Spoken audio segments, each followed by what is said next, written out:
My Life and Ethiopia's Progress, Chapter 13, about our pressing for Ethiopia's entry into the League of Nations. When the Great World War was over, it was feared that a similarly dreadful war might break out again in the future.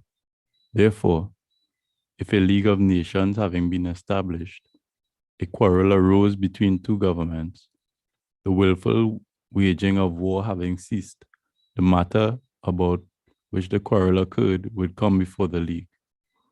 After investigation, judgment would be given by the vote of the League, it having become manifest, in accordance with the importance of the conflict, that a certain government had given offense, while another government had been the victim of that offense. On the 28th of Sane, 1911, which is the 21st of June, 1919, 27 governments had reached agreement and signed the treaty, concurring that it was improper for a strong government willfully to attack a weak one or to impose financial sanctions on it, but that if a government transgressed the wishes of the League, it would be the opponent of the entire assembly, and they were all to rise up against it in opposition.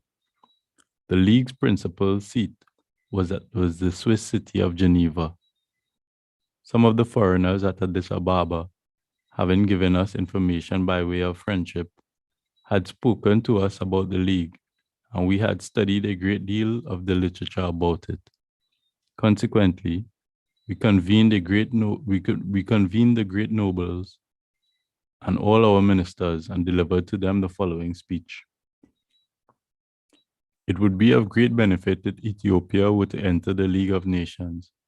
It is necessary, however, in future to improve gradually our entire machinery of government, and therefore we ask them to let us know their present thoughts, lest we should experience difficulties in the League if we failed to improve our governmental procedures once we had entered the League.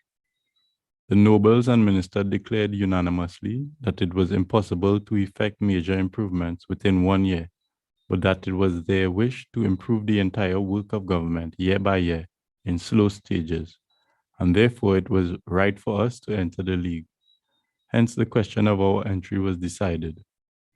After this, we sent to Geneva a delegation with our letter on the 1st of Nahase, 1914, which is the 7th of August, 1922, consisting of the Jazmach Nadau as leader, Ato Heru Walda Selassie, and Ato Fasika as aides, with instructions that they should sign in our name as soon as our entry into the League had been granted. As our envoys informed us, there was for a time little difficulty with regard to the application which the Ethiopian government had presented in order to enter the League of Nations. But later on, the French delegate, M. de Jouvenel, and the former French minister plenipotentiary in Ethiopia, M. Lagarde, helped a great deal, and consequently, the British and Italian delegates declared their goodwill towards Ethiopia's entry into the League. The Assembly, therefore, gave full approval, and our envoys signed the accord and returned. There was great joy at Addis Ababa. The rejoicing was for no reason other than that we thought that the covenant of the League would protect us from the sort of attack which Italy has now launched against us.